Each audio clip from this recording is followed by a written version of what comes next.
welcome. I would like to welcome you to episode 306 of the Unpopular Podcast. This is the man, the myth, the legend, Jalen Hunter. And here at the Unpopular Podcast, I'm not really asking you to agree with me. I'm asking you to hear me out.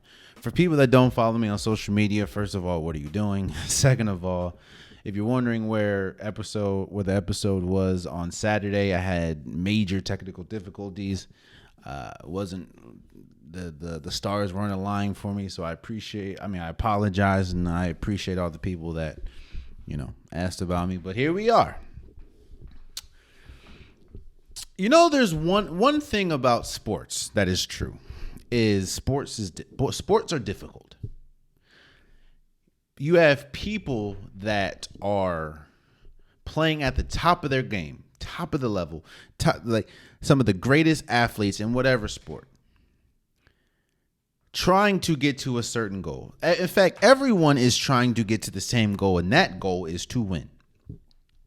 Now, you have some people trying to prevent other people to win, but at the end of the day, you all have an ultimate goal.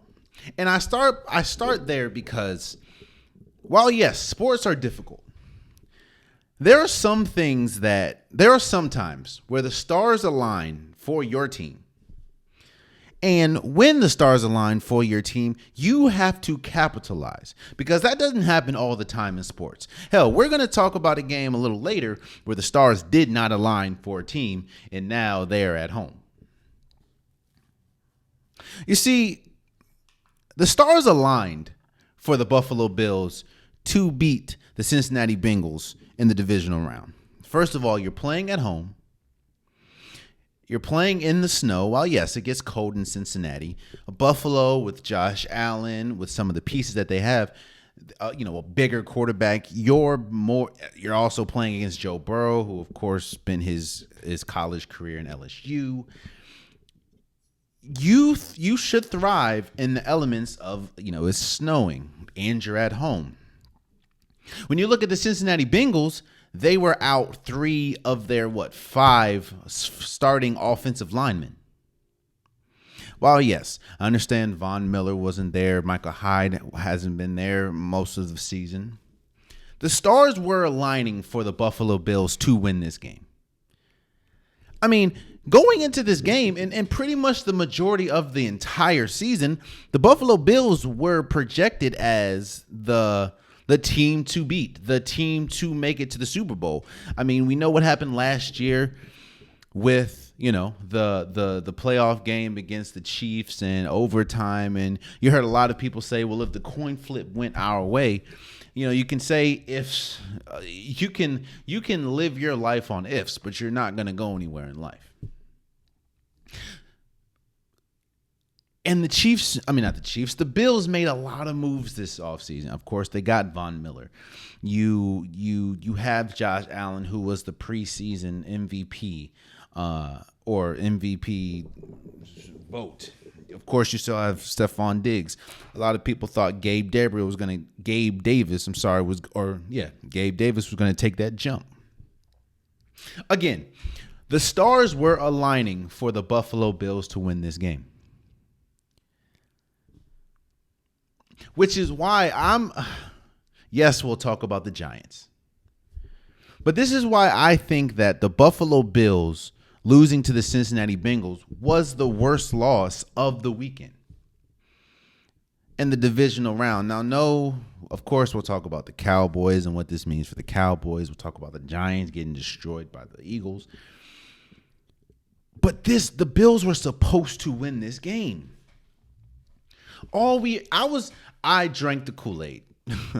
I was one of the people saying, the Bills are loaded, man. Tre'Davious White. Like, the Bills are loaded. This is going to be their year. You see how close they get. They keep getting close year after year after year. Hell, I was like, we saw the best of Josh Allen just a couple years ago. Or we saw the best of Josh Allen last year. I thought he was going to add on to that. But what did we see this year from the Buffalo Bills? I've talked about this before, and it holds. We saw this in the game. what the Buffalo Bills. You know what the Buffalo Bills remind me of? I've said this before, so it's not new. But for people that didn't know or haven't heard, the Buffalo Bills remind me of Deontay Wilder. The Buffalo Bills their offense, their team is a knockout artist team.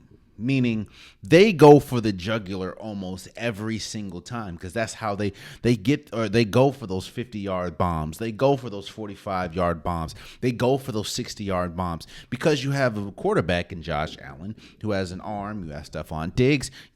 That's just the offense they use, and that's the offense they run. The problem with that, and the problem that I see, or that Deontay Wilder ran into when you're going against a better team or when you're going against a better fighter, i.e. Tyson Fury, is what is your counterpunch? When the knockouts aren't working, when the knockouts aren't knocking somebody out, what is your counterpunch? And as we saw with the Buffalo Bills and the Cincinnati Bengals, they don't have a counterpunch. They haven't had a counterpunch this entire year. The run game hasn't been consistent, and that's not because, Devin Singletary and James White or James Cook have not been good at running. They just have not. The Bills haven't dedicated themselves to the run. They haven't made it an essential part of their offense. In fact, their run is Josh Allen getting out and running because of how good Josh Allen is as a quarterback, as a runner. But that doesn't work in the playoffs. And this isn't just I know that this, I guess, portion is quote unquote bashing the Buffalo Bills. Let me kind of pivot real quick and say congratulations to the Cincinnati Bengals. You see, the Bengals started off rough. They did not have a good start to the season. And I was one of the people, again, I will come on here and say that I was wrong. I was wrong about the Cincinnati Bengals. I think shouts out to Marcus and his podcast. I went on his podcast, and he came on mine actually, and we talked about the Buffalo Bills, we talked about the Cincinnati Bengals, and I said I didn't think the Cincinnati Bengals were going to make the playoffs. I just didn't. Every team, usually the team that loses the Super Bowl has a hangover. They don't really look that good.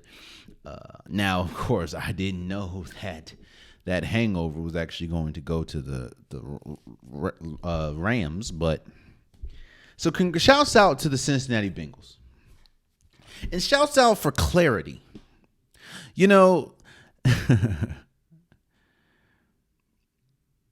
Some people are having buyer's remorse, and when you look all this year, and I even put a video out about this, I thought the rivalry was going to be Josh Allen and Patrick Mahomes for years to come. Now, no, I wasn't taking away from how good, Lamar Jackson was, or how good Joe Burrow was, or how good, Jalen Hurts was. But I just thought when we talked about the creme de la creme of quarterbacks, I thought it was going to be Josh Allen and Patrick Mahomes.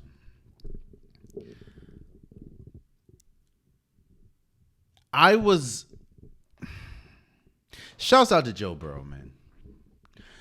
Sitting here today, Joe Burrow is the second best quarterback in the league, in my opinion. I love Lamar Jackson when healthy. Josh Allen is still a good quarterback, but Joe Burrow,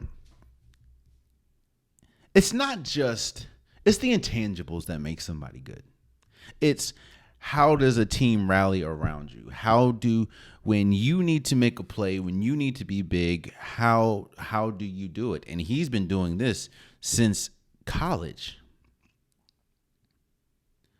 The Cincinnati Bengals, they were the best team. They were the better team on the field by far. The total domination. I understand that they came in with a little bit of extra motivation because the NFL was selling tickets to Atlanta, which, of course, if you know, that means that there was a neutral site if the Bills and Chiefs were going to make it to the AFC Championship. They sold tickets before the game, and of course, a lot of the players felt disrespected, which they talked about at the end of the game. Joe Mixon said it. Joe Burrow said it. Even Zach Taylor said it.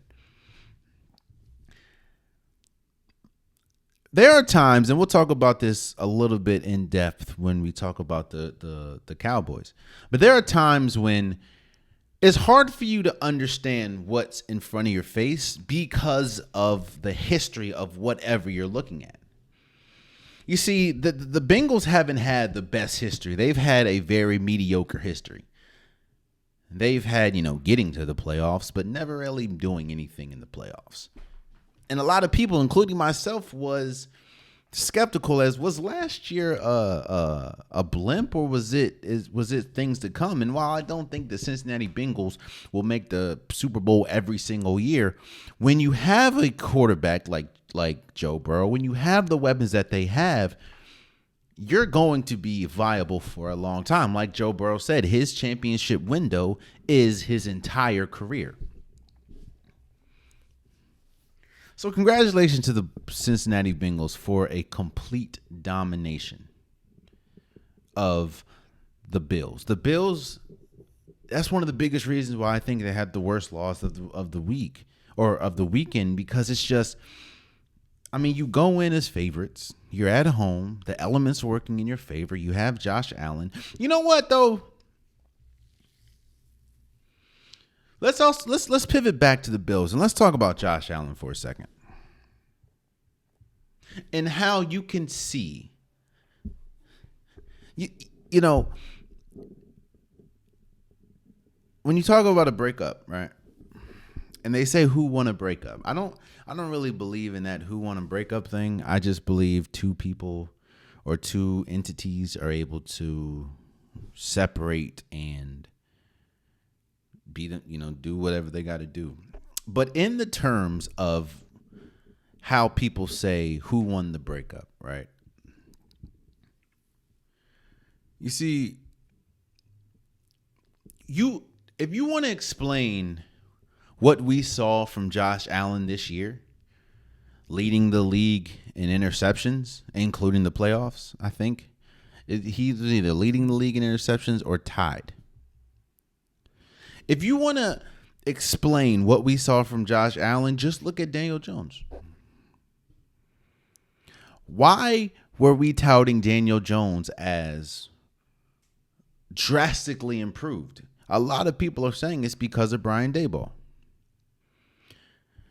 Josh Allen had his best years with Brian Daboll. Now, I don't think that Josh Allen is going to regress, or let me say this. I don't think Josh Allen is now a trash quarterback, but the 1 year he is not with Brian Daboll anymore, he leads the league in interceptions, which reared its ugly head in the playoffs, in the divisional round. You see, I've been very adamant when I say this, but I was not taking heed to my own advice. I say, look how a team looks going into the playoffs. And that's how you can kind of gauge how good they'll be. Because the last thing you want to do is go into the playoffs stumbling. Hell, look at the Baltimore Ravens. The Baltimore Ravens, I believe, if Lamar Jackson played, probably would have beat the Cincinnati Bengals. However, they limped into the playoffs to the point that they didn't even have Lamar Jackson. And what happened? They lost. You want to be hot going into the playoffs. You want to ride that wave. That's why the Giants were able to win, 2 Super Bowls with Eli Manning, because they got hot at the right time. That's why Aaron Rodgers won back in 2010. They got hot at the right time. The Buffalo Bills did not come into the playoffs hot. They've been struggling. They were struggling on defense. They were struggling offensively as far as Josh Allen seeing the field. Josh Allen has not been able to see the field too well this majority of the season, but it's looked much worse coming into the playoffs. So, like I said, I did not take heed to my own advice because I just blew past the fact that they've been struggling majority of or towards the end of the year coming into the playoffs, and they even struggled the first game. So I think a loss like this and a win like this means two different things for two different franchises. When you talk about the Cincinnati Bengals, this is a defining win. And now I know it's hard to say because, of course, this team just made it to the Super Bowl a year ago. But this is a defining win for a couple people, for Zach Taylor, for Joe Burrow, because they weren't supposed to win. How you go into you're on the road, elements aren't working in your favor, and you have a banged up offensive line. So shouts out to the offensive line for playing tremendous, but you had you had 3 rookies starting out of nowhere, and they dominated the Buffalo Bills. Defining win. And for the Bills, I'm not saying that people are going to get fired. I'm not saying people should get fired. But what I'm saying is this is the type of loss that makes you look at the organization and say, what are we doing? I mean, you see Stephon Diggs going at it with Josh Allen on the sidelines. It's again, I'm not saying that people are going to lose their job or people should lose their job. I'm just saying that you look at this loss and there's no way that even with Von Miller, I understand Von Miller was their best player, honestly, when he was playing, because Josh Allen, just even though he was great, Von Miller was, I'm not going to say their best player. Von Miller was probably their most important player and their most consistent player until he got hurt. But there's no way that you can go into the season and think, oh, we're going to stay pat. Like there's going to have maybe, Gabe Davis didn't take the jump that he was supposed to take. Maybe you really have to focus on the offensive line. Maybe you really have to focus on the run game because what you're doing has not been working. It's gotten you to a point, but the point that it's gotten you to is not the point that you're striving for. So congratulations to the Cincinnati Bengals and damn to the Buffalo Bills.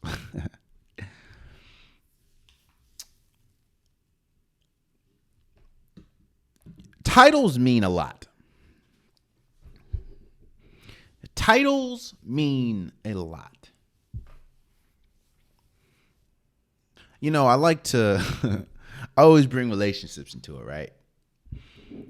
Dating and in a relationship mean two completely different things.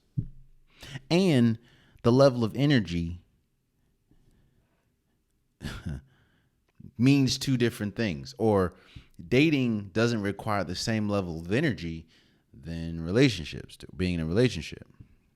Girlfriend and wife are two completely different titles. You look at both things differently because they are different. One is your girlfriend, one is your boyfriend, one is your wife, one is your husband. With titles comes expectations and comes energy. You see, America's team, that is a title. The Dallas Cowboys have the title of America's team. And with that title comes expectations, a lot of which is unrealistic, but expectations. And you see, one of the biggest reasons why Dallas has the most fans in the United States as far as football, you know. And year after year after year, people expect Dallas to do something that they have not shown the ability to do because of a title. I can't expect a girlfriend to understand how to act like a wife. I can't expect a boyfriend to understand how to act like a husband until they've proven that they could do that. The problem with Dallas is they have not proven to be America's team since I've been born. So you see Stephen A. Smith go crazy. You see other people because they understand that just because you have a title doesn't mean that you've garnished and warrant that title. You see, this is yet another year that Dallas not only doesn't make it to the Super Bowl, they don't even make it to the conference championship. I think the last time they made it to the conference championship was 1995? I was 1 year old. Now, you could say it's because, a lot of people want to get on Mike McCarthy, and rightfully so. Mike McCarthy, you're already struggling with kicker. You have a kicker situation going on, and you're in your own territory, 4th and 5, and you punt the ball when you have most of the momentum. A lot of people want to put it on Jerry Jones, and rightfully so. You're the one that constructed most of this roster. You're the one that saw Amari Cooper go out the door. You're the one that paid Zeke all that money, and now that's kind of blown up in your face. Well, it blew up in your face immediately. But I'm not putting all of the decades of failure on Dak Prescott. What I am doing, however, is putting this loss on Dak Prescott. You see, kind of like Josh Allen, Dak Prescott has had problems seeing the field this year, i.e., he leads the league, or I think in the regular season, he finished. He did something that is he was a first of one of a kind. He led the league in interceptions while missing 5 games. That is a tough feat to do. Other players had 5-game head start, and you still led the league in interceptions. And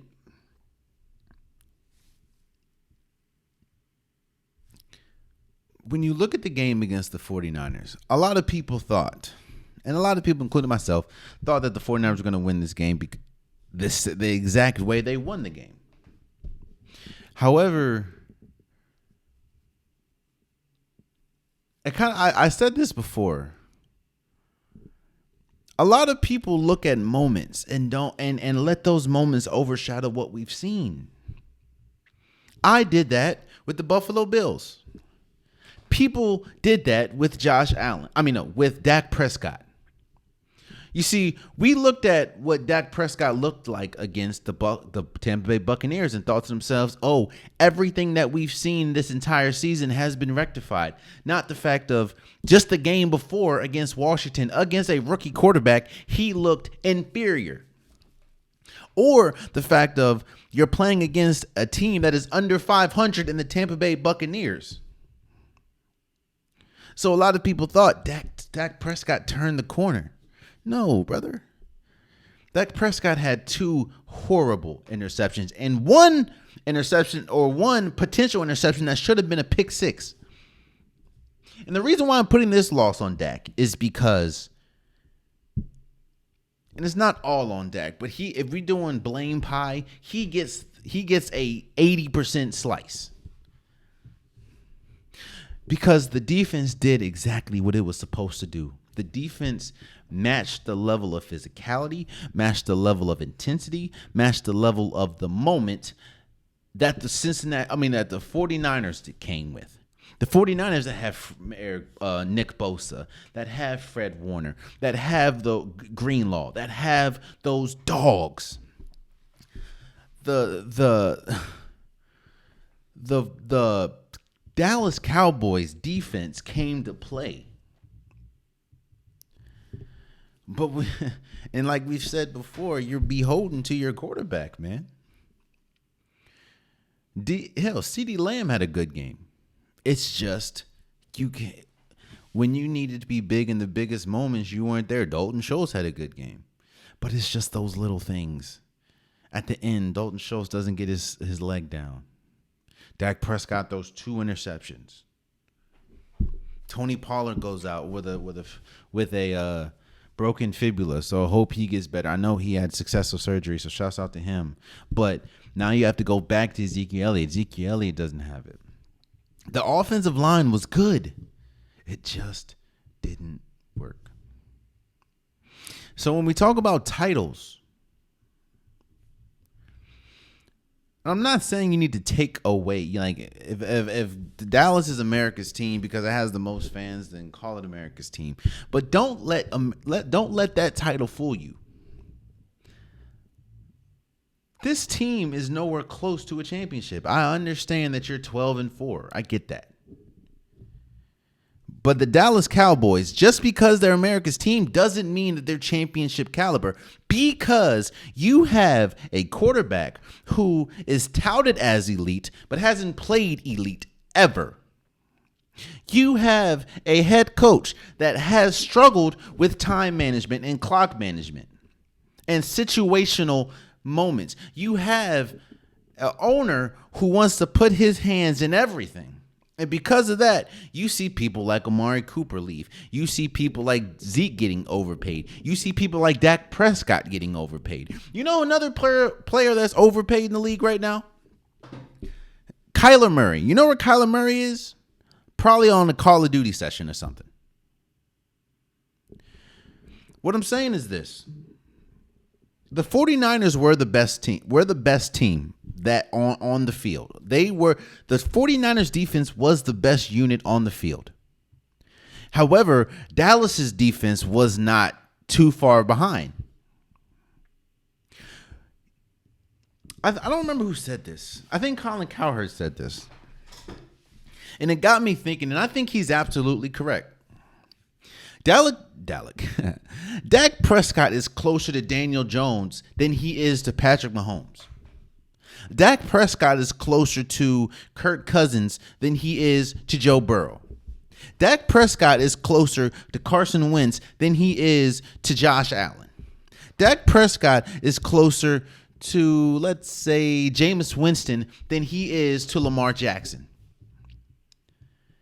You see, that America's team bold so much expectation that wasn't earned. And that's why you see Stephen A go crazy, because he understands. Dallas, they always find a way to lose. Always. And just so happened, I'm not talking, the last play was stupid. But the last play,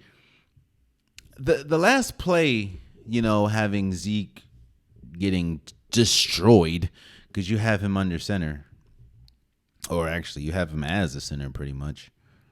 I'm not going to highlight the fact of the last play. I'm going to highlight the fact of this is yet another year, 2 years in a row where you didn't even get a solid attempt off. And you could have won. This year, of course, if they would have scored, it would have been, they would have tied the game and probably went to overtime. Last year, they would have won. But you don't even get an attempt off. That's coaching. This year, the defense plays exceptional. They kind of dipped in the regular season, but they played exceptional. And Dak Prescott doesn't meet the moment. But I ask, in the playoffs at least, when has Dak Prescott ever met the moment? You realize Dak Prescott and Brock Purdy have the same amount of career playoff wins.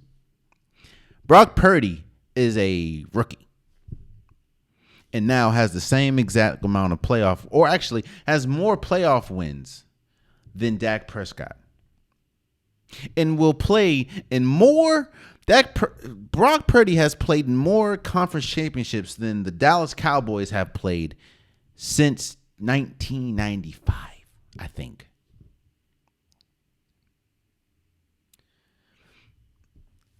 Again, I'm not saying you got to stop calling Dallas America's team. I'm not saying that at all. You do what you want to do.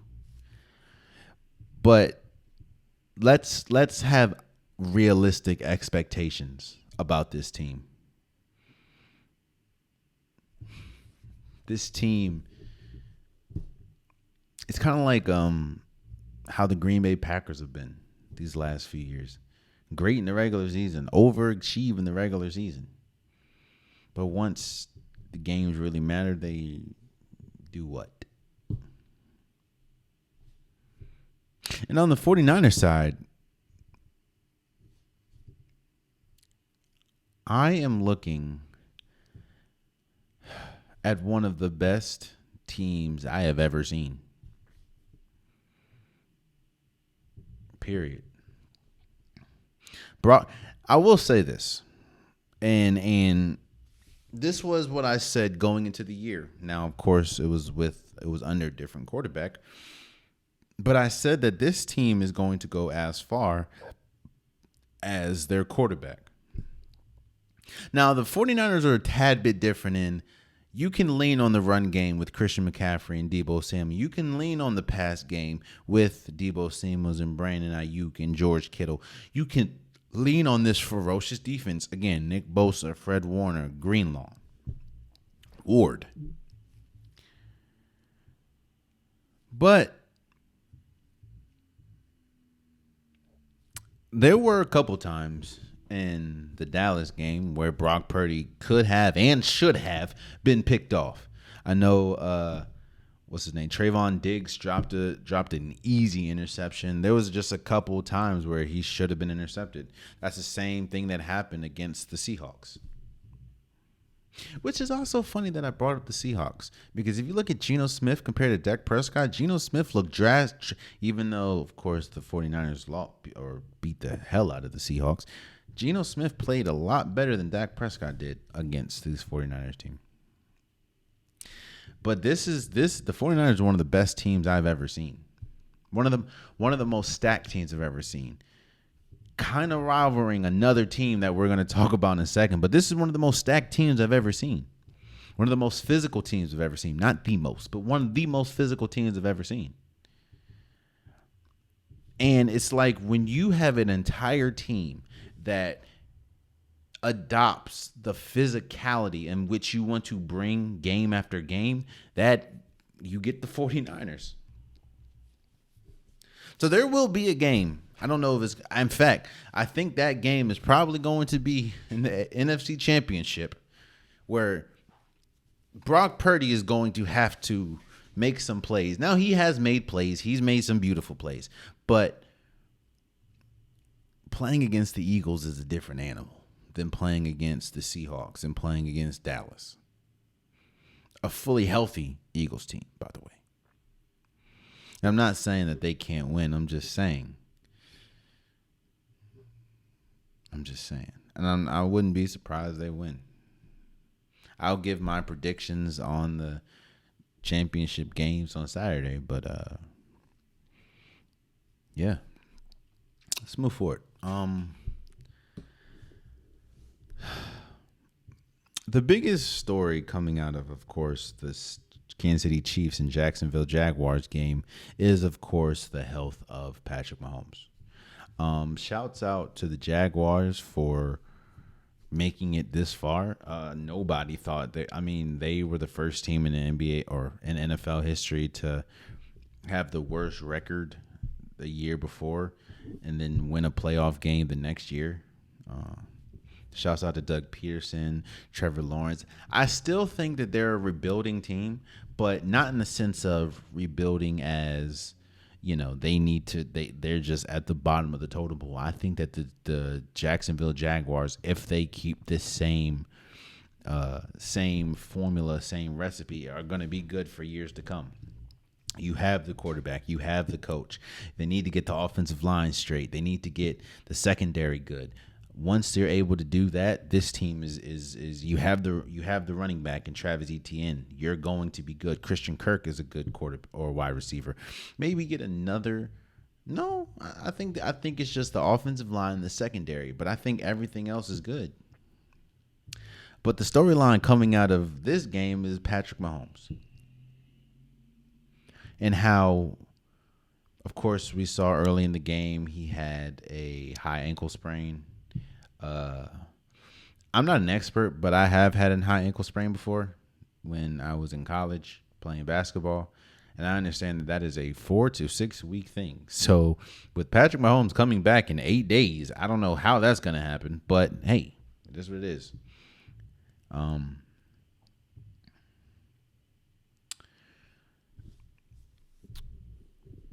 I think, first of all, shouts out to the Kansas City Chiefs for making it to their 5th consecutive AFC championship. I think one of the biggest reasons why I say that Patrick Mahomes is the best quarterback in the league is because of things like, not only did he beat the Jaguars on one leg pretty much, but it's the fact of you lose Tyreek Hill. Now I understand you have George Kittle or you have Travis Kelce, but you lose George Kittle. Oh, you lose. Why do I keep saying George Kittle? You lose Tyreek Hill. You get a player in Juju Smith-Schuster that the Steelers didn't even want him anymore. You get a player in Marquez Valdez-Scantling who the Green Bay Packers didn't even want anymore. A Green Bay Packers team that was kind of the void of wide receivers this year. And, of course, you have a rookie running back. 2 rookie running backs, I think. And this offense looks unstoppable when they're clicking on all cylinders. Unstoppable. And that is because the head of the snake, which is Patrick Mahomes, and of course Andy Reid. Now, again, I'll give my predictions of the AFC Championship on Saturday, but I will give a brief peek into my thought process. And that is the Cincinnati Bengals, they're nothing to play with. As, of course, we've seen against the Ravens, against the Bills, and actually what we've seen the last 3 times against the Kansas City Chiefs. Now, yes, I understand that they're 3-0 against the Kansas City Chiefs recently. However, things that aren't being told is Kansas City Chiefs going into the 4th quarter had a lead in all of those games. The problem is I respect Joe Burrow enough to understand that you have to be fully healthy to go against a Joe Burrow, which Patrick Mahomes is not. And this Cincinnati Bengals defense is good. That's all I'll say on that. I'll give more insight, of course, on Saturday. But Kansas City Chiefs are the best. To me, they're the best team remaining. Let me not say that. That Patrick Mahomes injury is big. And, of course, we'll have to see what he looks like. So, and I don't want to spend much time on this Eagles-Giants game. I think the Giants just gave up. They quit. Now, I'm not saying it as disrespectful, but you ever, here goes my analogy. You ever, hoopers, right? Boom. You remember what the league kind of went crazy when KD went to Golden State, and how there was a good sense of they're just the best team clearly, and a lot of nights they would blow teams out, and they didn't even play the fourth quarter because just the talent discrepancy is just that big. That's what we saw against the Philadelphia Eagles going up against the Giants. The talent discrepancy was huge. I mean, you look at the rosters, right? Outside of what? Saquon Barkley, outside of Dexter Lawrence, who on the Giants team is going to start for the Eagles? Outside of Dexter Lawrence and Saquon Barkley. Like, who's going to start over A.J. Brown? Who's going to start over Devontae Smith? Who's going to start over Dallas Goedert? Who's going to start over Lane Johnson? Who's going to start over Jason Kelsey? Who's going to start over Darius Slay? Who's going to start over Jalen Hurts? You saw two teams that are completely different, are on a completely different level. Again, I understand that, the Giants were in the divisional playoffs, and I understand they beat the Vikings. And I also understand that Daniel Jones had a good outing against the Vikings. I even said he was the MVP of the wild card. But he was also playing against the Vikings defense, which is one of the worst, if not the worst defense in football remaining. Because you saw what Daniel Jones looked like against a real defense. I said that the 49ers is probably the most complete team remaining, or the best team remaining in the playoffs. The Eagles rival that. And the Eagles might be the best team. Now, yes, I understand that any given Sunday, I understand that the Chiefs could win. I understand that the Bills or Bengals could win. I understand that the 49ers could beat them. But from top to bottom, this team is probably, like the 49ers, one of the best teams I have ever seen. This team is drastically better than the 2017-18 Eagles team that won the championship. Or was it 19? One of them two.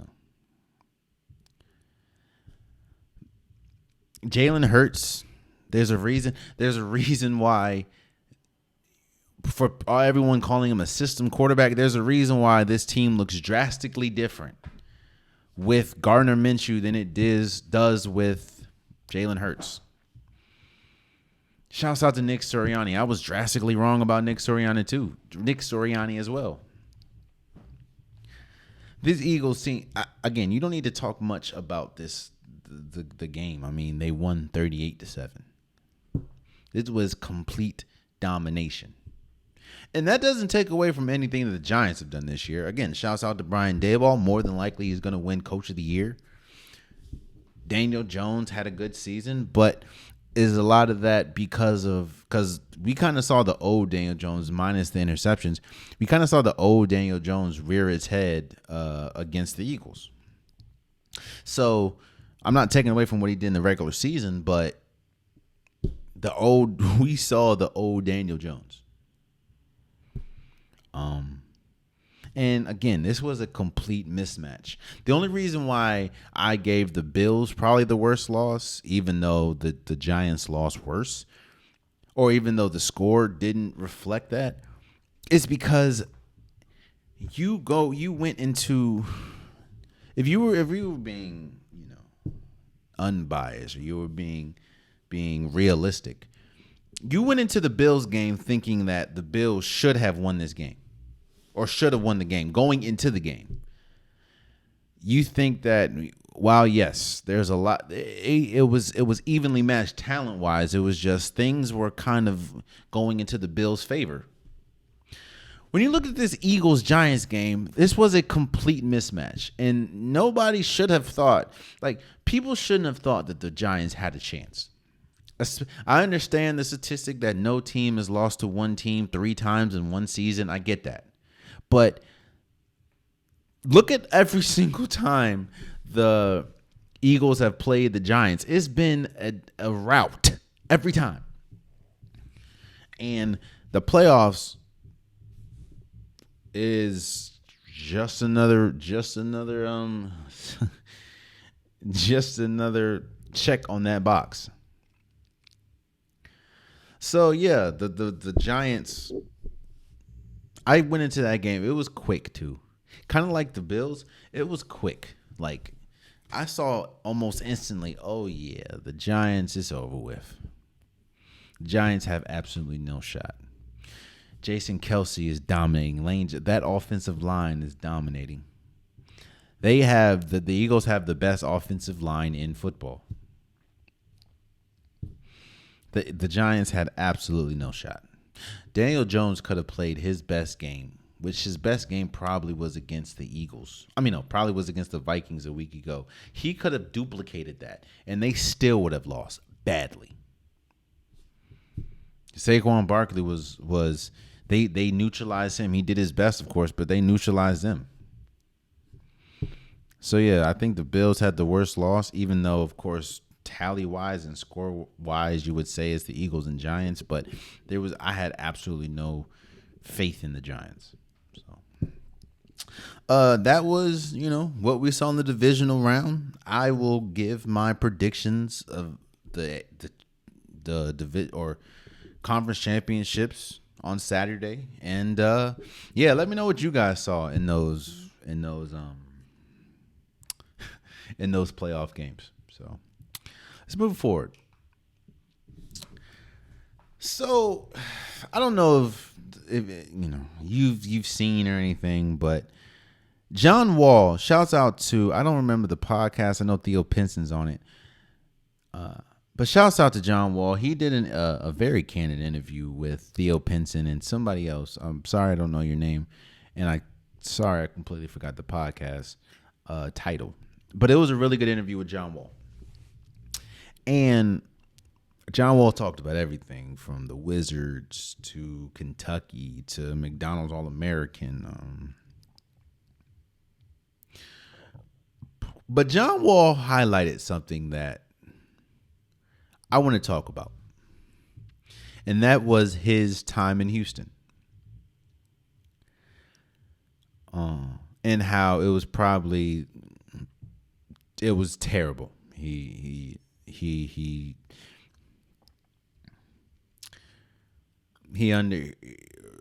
was pretty much thrust into the veteran role.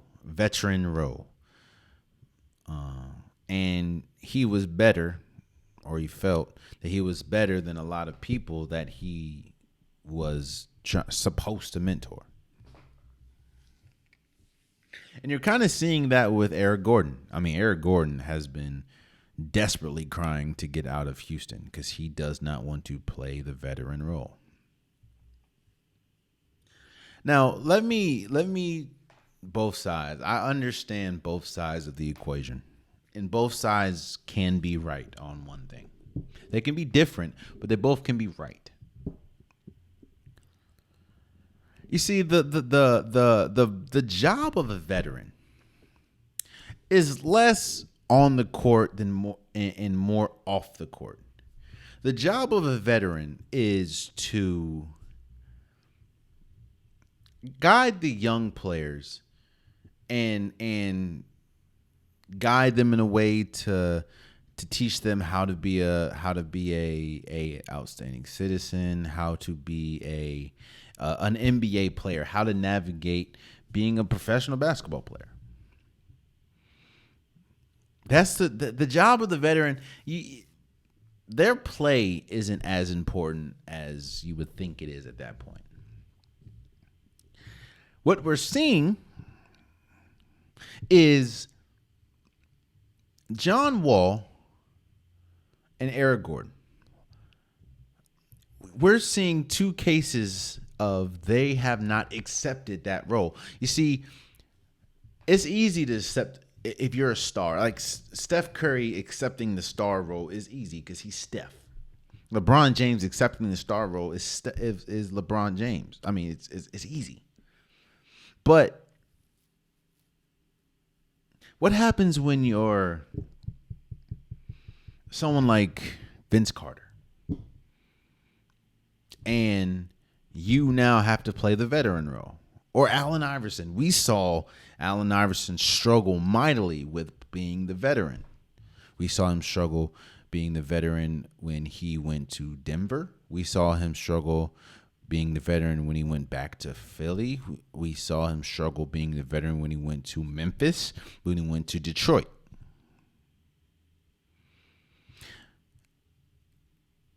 You have to accept being a veteran.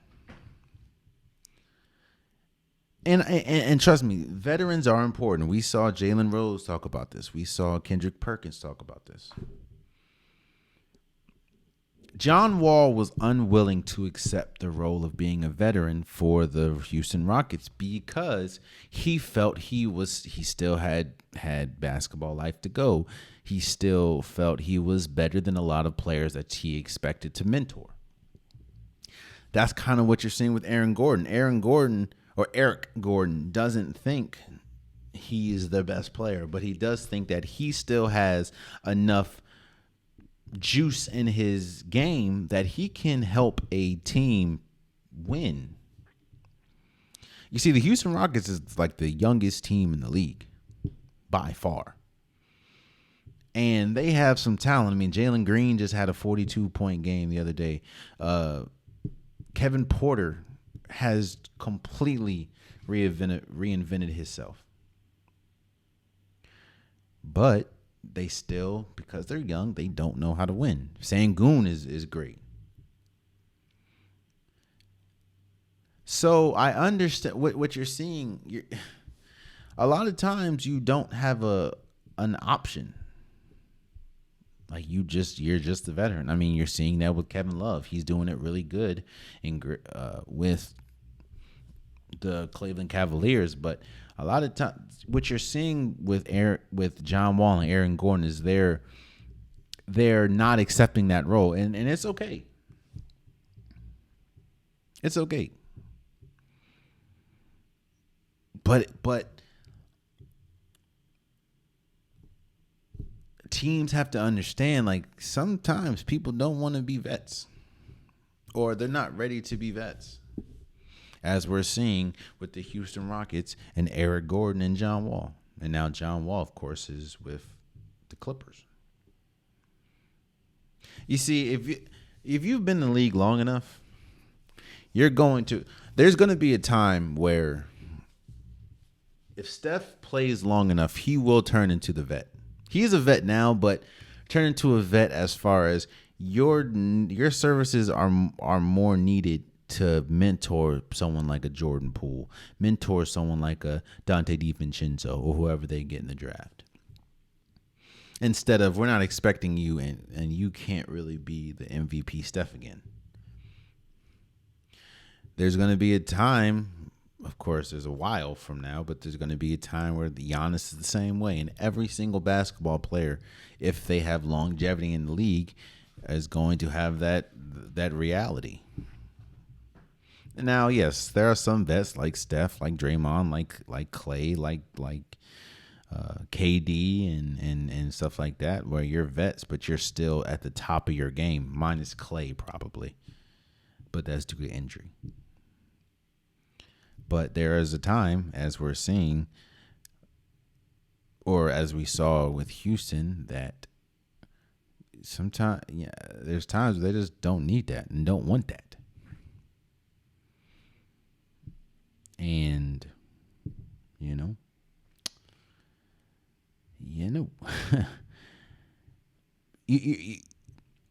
what you're seeing, and again, we've seen a couple people talk about this, is you're just seeing two players not accept that role, which happens. So, and lastly, before we go, Rui Hachimura was traded from Washington to the Lakers, and the Lakers gave back Kendrick Nunn and like 2 second-round picks or something. I understand the trade on both sides. I understand the trade on the Wizards side. I mean, you had a log jam at Ford. like you had Kyle Kuzma getting most of the minutes. Rui Hachimura had a tough time seeing the floor. You still have Danny Avdia, KCP. Of course, you have Bradley Beal. Like I get that, and you just had a log jam at that position, and somebody had to go, and Kyle Kuzma has been playing really well. And I also understand, the Lakers side of it. You get a young player in Rui. He is like a knockdown corner 3-point shooter, which they desperately need. You get a younger player that likes and actually plays defense. Rui is actually pretty good at defense. He's 6'9". He has a great body, great frame. Pause. So I understand it. But I'm looking at it and I'm like, you're already seeing reports that they're trying to sign, or they're in talks with signing a long-term extension with Rui, as far as the Lakers are.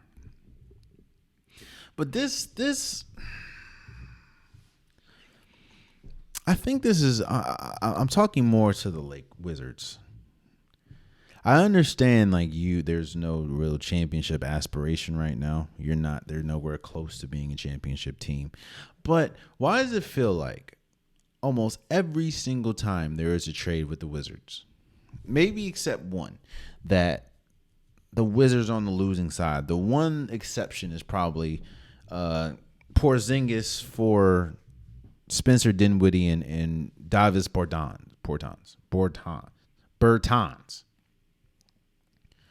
But it's just, am I the only one that's seen Kendrick Nunn play this year? I understand that you need a point guard. Monte Morris, or Morris hasn't really been, he's been okay, but he is, So I understand you need a point guard, but Kendrick Nunn has not been good. Now, it could be, the bright lights of LA playing alongside LeBron James. You're now in a new role. You're more of a catch and shoot type role, more than the ball's not in your hand as much. But so maybe Kendrick Nunn will be better for the Wizards, but he has not been good. The Wizards still struggle. They shoot a lot of threes. They don't make a lot of threes. And Kendrick Nunn is the last person you can expect to be making threes. In fact, you traded away one of your best 3-point shooters. I understand, last year he was 42, 45%, something like that. And this year he's kind of dropped down to 36. But he's also not playing that much, or he wasn't playing that much. And that is Rui Hachimura. I just one time. Can we win a trade just one time? Except, of course, we did win the whole. In fact, now I'm really thinking about it, we kind of won 2 trades, because we got the Kyle Kuzma trade and we got the KCP trade. But, I can't forget. Never mind. I think that this is good for I understand it for both teams. I think it's better for the Wizards or for the Lakers, because you have a player in Rui that can be a very important piece moving forward. I don't know if it's bringing you any closer to a championship. I think that the championship. Let me say this. I think the playoffs. Their aspirations really are on LeBron James and Anthony Davis. Mostly Anthony Davis. Not saying LeBron James isn't better than Anthony Davis, but LeBron James getting older. LeBron James, as we're seeing, he can't really carry a team anymore like that. Because he's 38. So I think at least the playoffs, and we've seen Anthony Davis. Now, of course, he's injured right now, but he's supposed to be coming back. We've seen Anthony Davis play at an exceptional level earlier this season. In fact, I have a video clip talking about how much Anthony Davis was hooping. So I do think that this is going to help the Lakers huge. You have now they've been struggling mightily on corner threes, and that's where Rui has kind of shined with. And defensively, they have trouble stopping people if Anthony Davis is not on the floor, if LeBron James is not on the floor. Now you can have Rui probably guard their best wing or their best 3-4 guy because he's a good defender. But again, man, like the Wizards, I guess you get off Rui, you get 2 draft picks and Kendrick Nunn. You maybe buy him out. I don't know, or he could be a good rotation player. Hell, I don't know, man. But yeah, there you have it, man. That has been today's episode of the Unpopular Podcast. I appreciate you guys. If you want a Unpopular Podcast shirt, sure. Let's run that one back, brother. If you want an Unpopular Podcast shirt, hoodie, sweater, long sleeve, joggers, the link is in the description below. I have multiple different colors, multiple different designs. Get your Unpopular Podcast merch today. It just snowed where I'm at. So if you don't got a hoodie, get you one because it's still cold outside. I know people saying it's about to be February. Last time I checked, it's still cold in February. Get your hoodies. Just get your Unpopular Podcast merch. Get your sweaters. Also, please subscribe to if you're listening. Please subscribe to if you're watching. It definitely means a lot to me. I appreciate all the support that I'm getting. I appreciate all the people that, continue to help and continue to be there. So I appreciate you guys. Tell a friend to tell a friend. I see, slowly but surely the subscribers are growing on YouTube, which I appreciate. I can't do it without you guys' help. So tell a friend to tell a friend to tell a friend. Definitely mean a lot. If you're not subscribed to, or if you're not following me on Instagram, the Unpopular, all the description stuff down low. You see a lot of content on Instagram as well. So yeah, I appreciate you guys. And until next time, much love.